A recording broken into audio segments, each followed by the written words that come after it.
పిల్ల పాపలతో చల్లగా ఉండండి. కూర్చో. కూర్చో బాబు.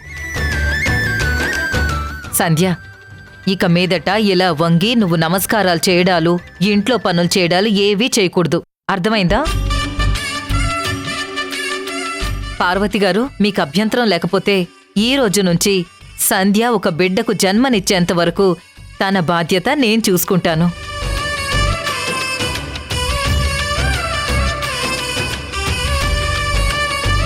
ప్రతిరోజు వస్తాను. తిన్నదా లేదా, టాబ్లెట్ వేసుకున్నదా లేదా అని ప్రతిదీ దగ్గరుండి చెక్ చేసుకుంటాను. శ్రీకర్, ఈ విషయంలో నీకేం అభ్యంతరం లేదు కదా? మీరు వస్తానంటే అంతకంటే అదృష్టమా? నేను చెప్తే ఎలాగో టాబ్లెట్స్ వేసుకోవట్లేదు, నా మాటేమో వినదు. మీరు రోజు వచ్చి తన ఆరోగ్యం గురించి పట్టించుకుంటానంటే మాకు ఆనందమే కదా.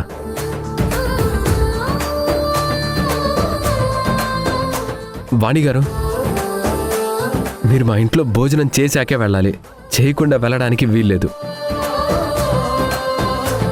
అమ్మా, నువ్వు వెళ్ళి వంట ఏర్పాట్లు చూడు. అలాగేరా. శ్రీజ, నువ్వు నాకు సాయం చేద్దువురా. పద.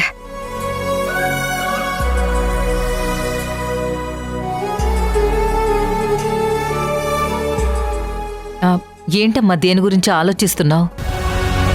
అత్తయ్య, వింధ్యకి విషయం తెలుసా?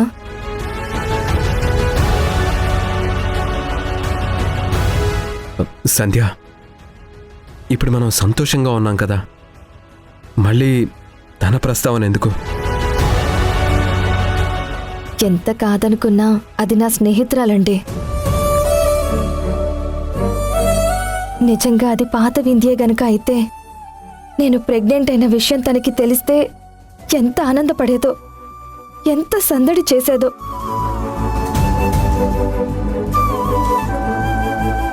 మీరందరూ ఉన్నా కూడా నా పక్కన వింధ్య లేకపోవడం పెద్ద లోటుగా అనిపిస్తుంది. వింధ్య వెళితే నన్ను వెంటాడుతూనే ఉంది. నాకు చాలా బాధగా ఉంది. ఇక్కడ వింధ్య కూడా ఉంటే ఎంత బాగుండేది. వింధ్య నన్ను అపార్థం చేసుకోకుండా ఉంటే తను సంతోషంగా ఉండేది, నేను సంతోషంగా ఉండేదాన్ని. ఆశలన్నీ ఆవిరైపోయాయి కదత్తయ్య. తప్పు సంధ్య. ఇప్పుడు నువ్వు ఆలోచించవలసింది నీకు పుట్టబోయే బిడ్డ గురించి.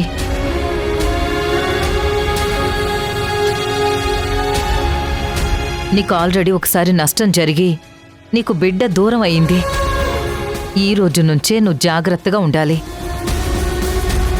నువ్వు ఎప్పుడు హ్యాపీగా ఉండాలి. నీ మనసుకి బాధ కలిగించే అంశాలని నీ మనసులో కూడా నువ్వు రానివ్వొద్దు. శ్రీకర్, నేనిలా చెప్పడం కరెక్టో కాదో నాకైతే తెలీదు. ఆర్థిక సమస్యల గురించి కూడా మీరేమీ కంగారు పడొద్దు. మనకి సంధ్య ఆనందం ముఖ్యం. ఈ ఇంట్లో మళ్ళీ పసిపాప నవ్వులు వినపడాలి. అప్పుడే నేను మనస్ఫూర్తిగా సంతోషపడతాను. చాలా థ్యాంక్స్ అండి. మీరన్న ఈ ఒక్క మాట నాకెంతో బలాన్నిచ్చింది. మీ మేలు నేనెప్పటికీ మర్చిపోలేను. చచ్చా, ఏంటి శ్రీకర్ ఇది? ఇలా చేతులెత్తి నమస్కరించి నన్ను మీ నుంచి దూరం చేస్తావా? నాకు సంధ్య వింధ్య రెండు కళ్ళు అని చెప్పి వింధ్య నన్ను నా మనసుని అర్థం చేసుకోవట్లేదు. కానీ నాకు వింధ్య దూరమైనా సంధ్య ఎప్పటికీ దూరం కాదు. సంధ్య నాకు కోడలే కాదు, కూతురు కూడా.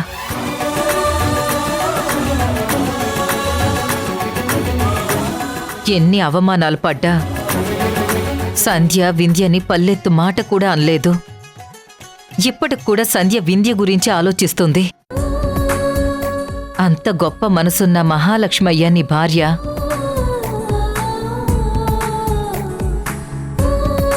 ఇలాంటి అమ్మాయిని నేనేంటి, ఎవ్వరైనా ఇష్టపడతారు. నాలాంటి అత్తలు ఎంతో మంది సంధ్య లాంటి కోడలు రావాలని, అమ్మలేమో సంధ్య లాంటి కూతురు ఉండాలని కోరుకుంటారు.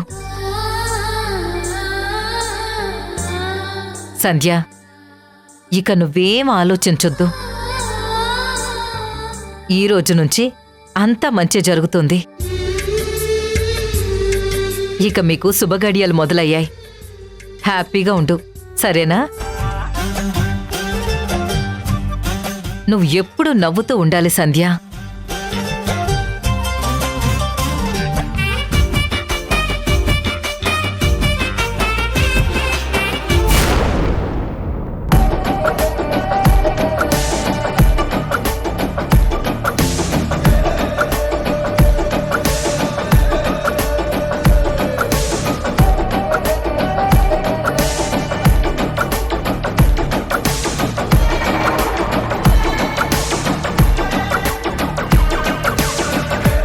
Bunty, Bunty, sister sister sister నువ్వు వచ్చేలోపు రీల్స్ చేస్తూ టైం పాస్ చేస్తున్నాను. సరే సరే గాని ఏంటి నువ్వు ఇంతలా హడావుడి చేస్తున్నావు? నువ్వు బ్రేక్ఫాస్ట్ చేయలేదా? అయినా నా కోసం నువ్వు వెయిట్ చేయడం ఎందుకు? తినేసి నువ్వు పని చూసుకోవచ్చు కదా. అయ్యయ్యో, నేను వెయిట్ చేసేది బ్రేక్ఫాస్ట్ కోసం కాదు.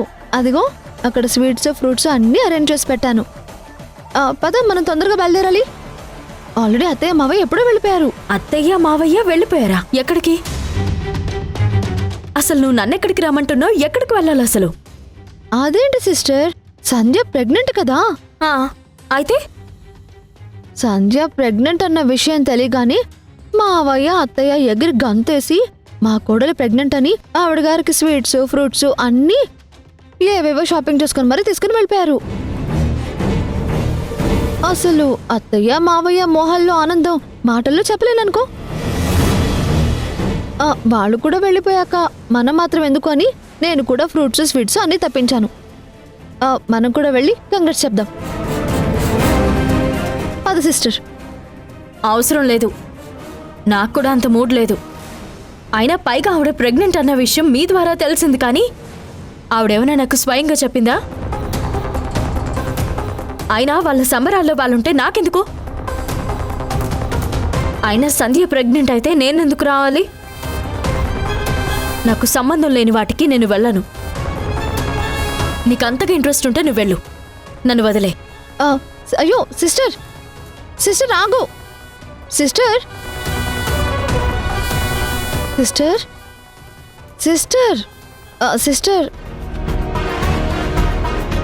నువ్వు వెళ్ళకపోతే నేను మాత్రం ఎందుకు వెళ్తాను? నువ్వెక్కడ ఫీల్ అవుతావోనని అవన్నీ తప్పించాను. కానీ చూసావా సిస్టర్, అత్తయ్య మావయ్య ఎంత ఓవర్ చేస్తున్నారో. వాళ్ళ కోడలివి నువ్వు ప్రెగ్నెంట్ అయితే వాళ్ళు హడావిడి చేసినా అర్థం ఉంటుంది. సంధ్య ప్రెగ్నెంట్ అయితే వీళ్ళు ఇంత హడావిడి చేయడం ఏంటి? అతిగా లేదా? నువ్వు తిను. పైగా ఆవిడ మాత్రమే తల్లవుతున్నట్టు ఇంకెవ్వరూ కానట్టు ఏంటిది? అయినా ఆ సంధ్య ఒక బిడ్డకి జన్మనిస్తే ఆ ఇంటికి వారసుడవుతాడు, కానీ ఈ ఇంటికి కాడు కదా. అత్తయ్య మావయ్య ప్రేమ ఆప్యాయత చూపించాలంటే కోడలివి నువ్వులేవా? మనవరాలిగా నీ కూతురు లేదా? నా మనవరాలికి మా అమ్మ పేరు పెట్టుకున్నావని హడావిడి చేసి సంధ్య ప్రెగ్నెంట్ అవ్వగానే మనవరాలి గురించి ఆలోచించడమే మానేసింది. నీ గురించి ఆలోచించడం మానేసింది. ఏంటిది అసలు? అత్తయ్య ఎందుకు ఇలా చేస్తుందో నాకు అర్థం కావడం లేదు. అత్తయ్యకి ఆ సంధ్య ఏదైనా నూరిపోసుంటుందంటావా? అసలు సంధ్య ఇంతమందిని ఎలా అట్రాక్ట్ చేస్తుంది? బావని లాగేసింది, అత్తయ్యని లాగేసింది, ఇప్పుడు మావయ్యను కూడా అటువైపు తిప్పేసుకుంది. అంతా కలిసి సంధ్య భజన చేస్తే మరి నీ పరిస్థితి ఏంటి సిస్టర్? నీకు చాలా అన్యాయం జరుగుతుంది సిస్టర్. నువ్వు ఒంటరి దానివైపోతున్నావు. వాళ్ళందరూ కలిసి సంధ్య వైపు ఉన్నా నేను మాత్రం నీ వైపే ఉంటాను సిస్టర్. సంధ్య ప్రెగ్నెంట్ అవ్వగానే వీళ్ళు ఇంత హడావిడి చేస్తున్నారు. రేపు ఆవిడ గారు బాబునో పాపనో కంటే వీళ్ళు భూమి మీద ఆగుతారా? అయినా నాకు అర్థం కావట్లేదు. సంధ్య ప్రెగ్నెంట్ అయితే వాళ్ళ ఇంట్లో హడావిడి చేయాలి కానీ అత్తయ్య మావయ్య హడావిడి చేయడం ఎందుకు? అసలు ఏం జరుగుతుంది సిస్టర్ ఈ ఇంట్లో? వీళ్ళందరూ కలిసి నీకు అన్యాయం చేస్తున్నారు సిస్టర్, లేదంటే సంధ్యకి పుట్టబోయే బిడ్డ కోసం నీ కూతురికి అన్యాయం చేస్తున్నారా? మీ అత్త ప్రేమ నీకు చెందాలి, ఆ తర్వాత నీ కూతురికి చెందాలి. ఇటు నీకు చెందకుండా నీ కూతురికి చెందకుండా ఆ సంధ్యకి పుట్టబోయే బిడ్డకి చెందితే దానికి అర్థం ఏమై ఉంటుంది? ఏంటో నేనేవి చెప్పకూడదు అనుకుంటూనే కళ్ళ ముందు జరుగుతున్నవి చెప్పకుండా ఉండలేకపోతున్నాను. నువ్వివేం మనసులో పెట్టుకోకు. నిన్ను వాళ్ళు పట్టించుకోనంత మాత్రాన నీ లైఫ్ ఏమైనా ఇక్కడితో ఆగిపోతుందా? లేదు కదా. వాళ్ళు వెళ్తే వెళ్తారులే. నువ్వు తిను సిస్టర్, నువ్వు తిను. నాకు ఆకలిగా లేదు. అయ్యో, నీకు ఆకలిగా లేకపోయినా నాకిప్పుడు ఆకలిగా ఉంది సిస్టర్. నువ్వు తినకపోయినా నీ వాట కూడా కలిపి నేను తినేస్తాను.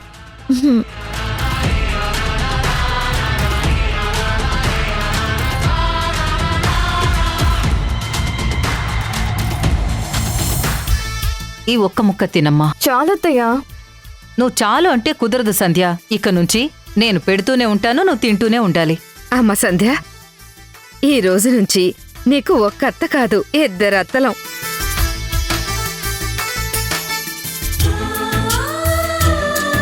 శ్రీకరం, త్వరగా చేతులు కడుక్కుని భోజనం వడ్డిస్తాను. వాణిగారు, మీరిద్దరు కూడా రండి. అయ్యో, ఆల్రెడీ ఇంట్లో వంట చేసేశారండి. ఎందుకండి చెప్పినా వినకుండా శ్రమ తీసుకున్నారు? మీరు భలేవారండి. మా కోడలికైతే మీరు దగ్గరుండి తినిపిస్తారు. మీరు మాత్రం మా ఇంట్లో చేతులు కడుక్కోకుండా వెళ్తానంటే నేను పంపిస్తానా? అమ్మా, అన్నీ సెట్ చేశాను, త్వరగా రండి. పదండి పదండి. రండి సార్, పదండి. శ్రీకరం పద. రామ్మ సంధ్య. రండి.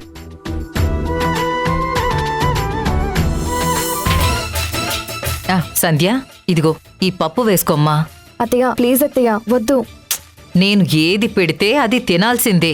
నువ్వు బలంగా ఉంటేనే బిడ్డ బలంగా ఎదుగుతుంది. తిను, ఇంకొంచెం వేసుకో. తిను తల్లి.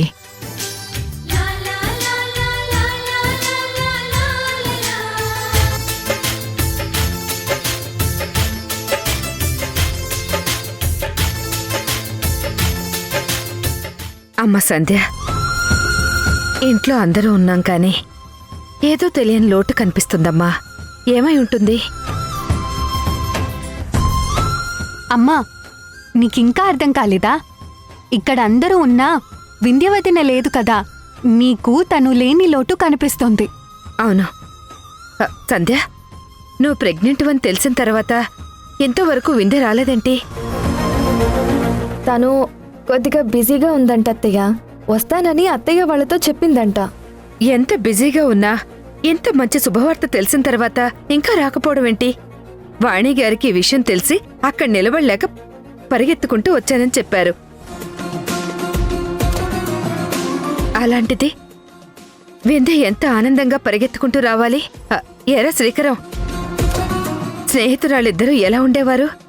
అటు ఆ ఇంట్లోనూ ఇటు ఈ ఇంట్లోనూ ఏదైనా శుభవార్త తెలిస్తే ఎంత సందడి చేసేవారు? అలాంటిది సంధ్య ప్రెగ్నెంట్ అయ్యిందని మనమంతా సంతోషపడుతుంటే వింధ్య ఉలుకులేదు పలుకులేదు. అసలేమైందిరా? వాణిగారు, ఏంటండి, వింధ్య ఇంట్లో లేదా? అమ్మా, వింధ్య ఇంట్లోనే ఉందంట. ఖాళీ చేతులతో వస్తే బాగుండదని ఫ్రూట్స్ ఏమైనా తీసుకొచ్చే హడావిడిలో ఉందేమో. వస్తుందిలేమ్మా. అయినా వింధ్య వాళ్ళ అత్తగారు మావగారు వచ్చారు కదా, వీళ్ళొస్తే తను వచ్చినట్టే కదా. అలా ఎలా అవుతుందిరా? అందరూ ఒకెత్తు అయితే వింధ్య ఒకెత్తు.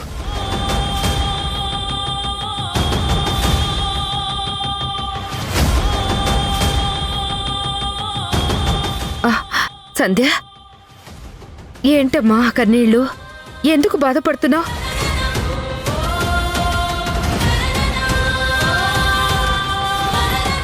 నేనేమన్నా నిన్ను బాధ పెట్టానా? నువ్వు అలా బాధపడుతుంటే ఎలా అమ్మా? ఏం లేదత్తయ్య, మీరిలా మాట్లాడుతూ ఉంటే కాస్త బాధేసింది. నీ కన్నీళ్ళకి కారణం రెండు అయి ఉండాలి. ఒకటి, మీ అమ్మా నాన్న ఇంకా రాలేదని ఆలోచిస్తుంటావు. వాళ్ళకి ఆల్రెడీ నేను ఫోన్ చేశానమ్మా, బయలుదేరి వస్తామని చెప్పారు. వాళ్ళని చూడాలనిపించి ఏడుస్తున్నావా? లేదత్తయ్యా. అయితే రెండో విషయమే అయ్యుంటుంది. విందే రాలేదని నువ్వు కంటతడి పెడుతున్నావా? వాణిగారు, నిజం చెప్పండి. సంధ్య కన్నీళ్ళకి కారణం విందే కదూ? అవునవును, ఆ కన్నీళ్లకు కారణం వింధ్యే. అయ్యో, అలాంటిదేం లేదత్తయ్యా. మీరలా మాట్లాడకండి, అత్తయ్య గారు బాధపడతారు. అత్తయ్య, నేను వింధ్య గురించి కాదు బాధపడుతుంది. ఎందుకో తెలియకుండానే నాకు కన్నీళ్ళు వచ్చేశాయి. లేదమ్మా, నువ్వు దాయాలని ప్రయత్నించినా దాయలేకపోతున్నావు. ఎంత మంచి విషయం తెలిసాక మొదటిగా నీ స్నేహితురాలు నీకు శుభాకాంక్షలు చెప్పాలి. వింధ్య నీ పక్కనే ఉండాలి. నువ్వు కడుపుతో ఉన్నావని తెలిసిన దగ్గర నుంచి అందరూ ఫోన్ చేస్తూనే ఉన్నారు, ఒక్క వింధ్య తప్ప. వింధ్య దగ్గర నుంచి ఫోను లేదు, తను రాను లేదు. ఏం జరిగిందో ఏంటో. అందుకే కదమ్మా నువ్వు బాధపడుతున్నావు. ఈ రోజు నుంచి నా కోడలు బాధపడటానికి వీల్లేదు. వింధ్య ఇక్కడికి రాకపోతే మనమే వింధ్య దగ్గరికి వెళ్దాం.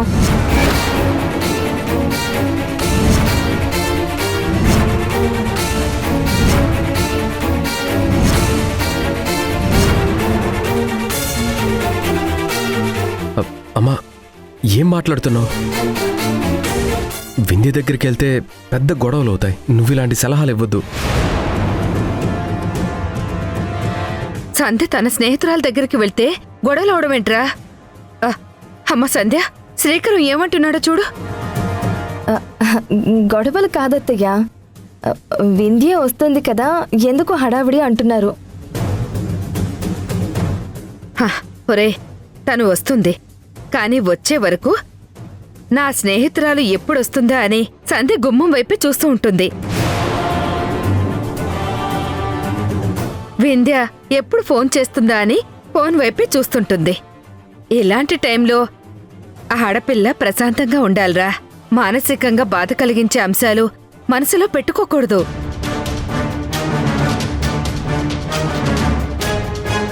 సంధ్య అక్కడికి వెళ్తే తన స్నేహితురాలు గర్భవతయిందని తెలిసి వింధ్య చూస్తూ ఊరుకుంటుందా? పరిగెత్తుకుంటూ వచ్చి కౌగిలించుకోదు. సరే, స్నేహితులు అన్నప్పుడు చిన్న చిన్న గొడవలు అలకలు ఏవేవో ఉంటాయి.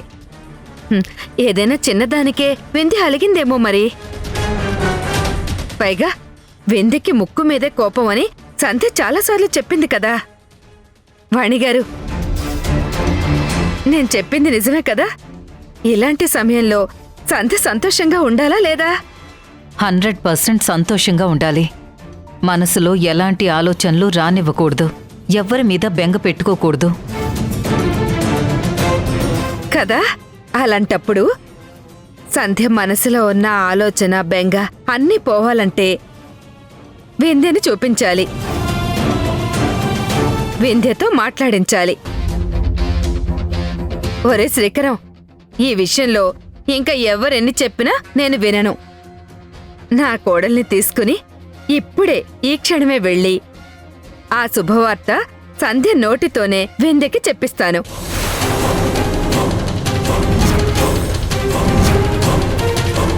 అమ్మ సంధ్య, మనం త్వరగా బయలుదేరాలి.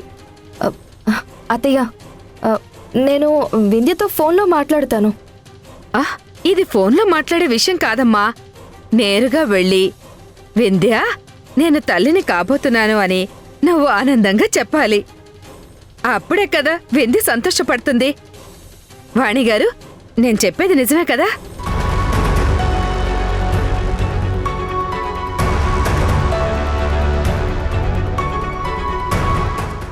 ఏంటండి, మీరే కదా సంధ్య సంతోషంగా ఉండాలన్నారు. స్నేహితురాల్ని కలిస్తేనే కదా సంతోషంగా ఉండేది, అవునా కదా? అవునవును, మీరు చెప్పేది కరెక్టే. సంధ్య, వాణిగారు కూడా చెప్పారు. నువ్వింకేం ఆలోచించొద్దు. భోజనం చేసేసి మనం కూడా ఇప్పుడే బయలుదేరదాం, సరేనా? తినండి.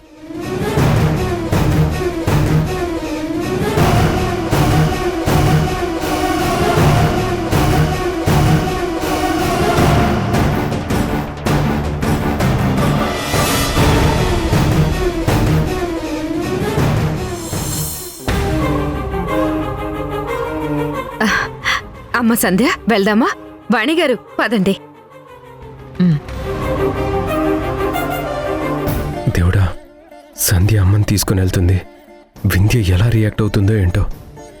అన్నయ్య, ఏం ఆలోచిస్తున్నావు? ఏమైందన్నయ్య? సంధ్యవదిన వింధ్యవదిన వాళ్ళ ఇంటికి వెళ్తుంటే నువ్వు కంగారు పడుతున్నావేంటి? వదిన అక్కడికి వెళ్ళకూడదా? వెళ్తే ఏమన్నా ప్రమాదమా? అదేం లేదులే శ్రీజ, నువ్వు వెళ్ళి చదువుకో. సరే, పదండి పదండి.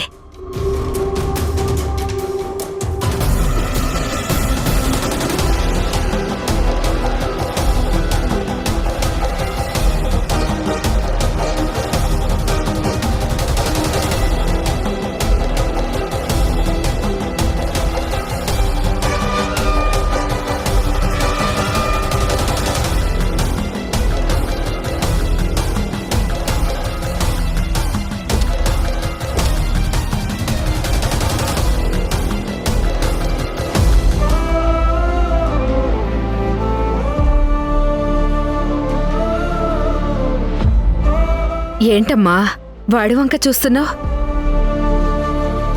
వెంటనే వచ్చేస్తాం కదా, రామ్మా.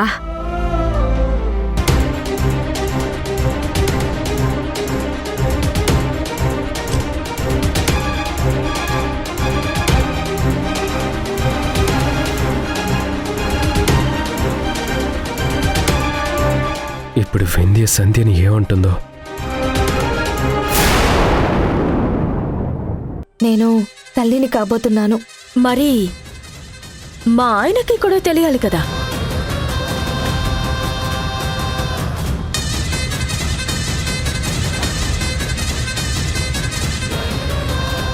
అసలు సంధ్య అంటే మీకెంత అభిమానమో, ఎంత ప్రేమ. వింధ్య,